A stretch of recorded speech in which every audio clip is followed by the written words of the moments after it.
सनातन धर्म। क्या लोग इस धर्म में आला तनासुल की इबादत करते हैं?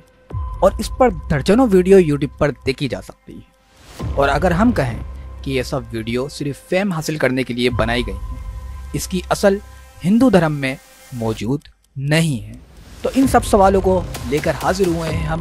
मैं हूं हमजा अहमद सिद्दीकी और आप देख रहे हैं वसली। कदीम दौर में बर्र सगीर के मजहब के लिए सनातन धर्म नाम मिलता है। सनातन का मतलब है अब्दी या हमेशा बना रहने वाला, यानी जिसका खात्मा ना हो। सनातन धर्म आबाई तौर पर हिंदुस्तानी मजहब है जो किसी ज़माने में पूरे भारत में फैला हुआ था और मुख्तलिफ वजूहात की बिना पर अक्सरियत इसी मजहब में ईमान रखती थी।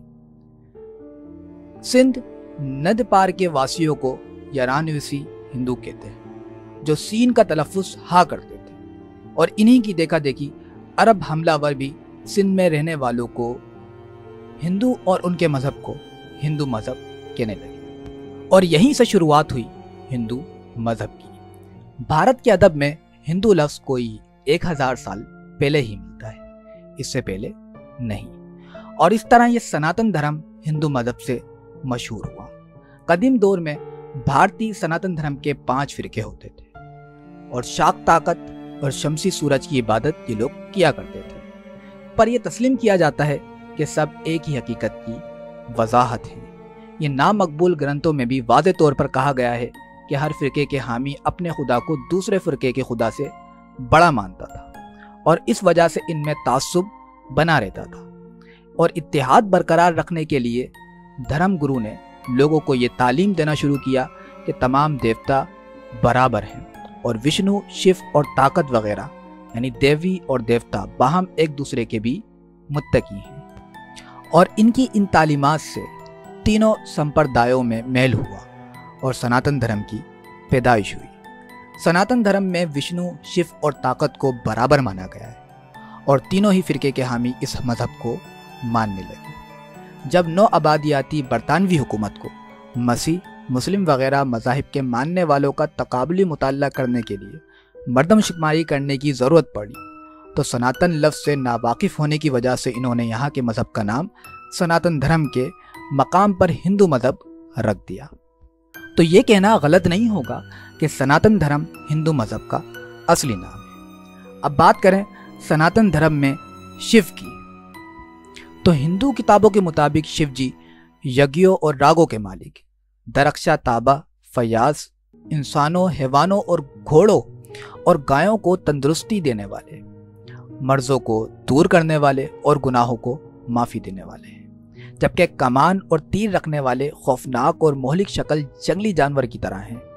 इन्हें ईशान, महेश्वर और महादेव भी कहा जाता है, क्योंकि शिव की इब्तिदा, इंतहा और अंजाम नहीं है और ये मुतबर्रिक देवी के खाविंद हैं, 3 आंखों वाले और सबसे आला मालिक हैं। यही ब्रह्मा जी, यही अंदर और यही विष्णु जी और गैर फानी हैं। इसी तरह बात करें कि हिंदू देवी देवताओं में ज़्यादा अफजल कौन है, तो इसमें इख्तिलाफ पाया जाता है कि कौन ज़्यादा अफजल है। इसी बुनियाद पर रामायण में शिव जी को अजीम देवता कहा गया और महाभारत में विष्णु जी और श्री कृष्ण जी को बड़ा कहा गया, लेकिन बाज़ जगह शिव जी को सबसे आला और मालिक लिखा है, जिसकी विष्णु जी और श्री कृष्ण जी ने परस्तिश की है। शिव जी महादेव हैं और विष्णु जी और ब्रह्मा को इन्होंने ही पैदा किया है और पुराणों के मुताबिक विष्णु और शिव एक ही हस्ती है। इन सारी बहस से मालूम होता है कि हिंदू देवी देवताओं में सबसे अफजल शिव जी हैं। शिव की पूजा का सबसे पहला सबूत 1ली सदी ईस्वी में शिव की मूर्ति से मिलता है कि वादी सिंध की मोहरों में एक देवता की तस्वीर मिलती है जिसकी खुसूसियात शिव की तरह थी। ये 3 सरों वाला मवेशी के साथ देखा गया। इस तरह हम ये कह सकते हैं कि शिव वादी सिंध का देवता था, जिसे बाद में हिंदुओं ने पूजना शुरू कर दिया। लेकिन रफ्ता रफ्ता सिर्फ शिव की पूजा का रिवाज होता गया और शिव की मुख्तलिफ शक्लों में मूर्तियां बनाकर पूजी जाने लगी। फिर इसके अक्सर फिरकों में शिव की मूर्ति की बजाय एक खास पत्थर की पूजा की जाने लगी, जिसको लिंग या लिंगम कहते हैं। इसका नाम सुनकर लोग इस तरफ चले गए कि हिंदू मजहब में प्राइवेट पार्ट की पूजा होती है, जबकि ये बात गलत है। अगर आप संस्कृत में लिंग का माना तलाश करें तो मालूम होगा इसका मतलब अलामत यह निशानी है, ना कि प्राइवेट पार्ट।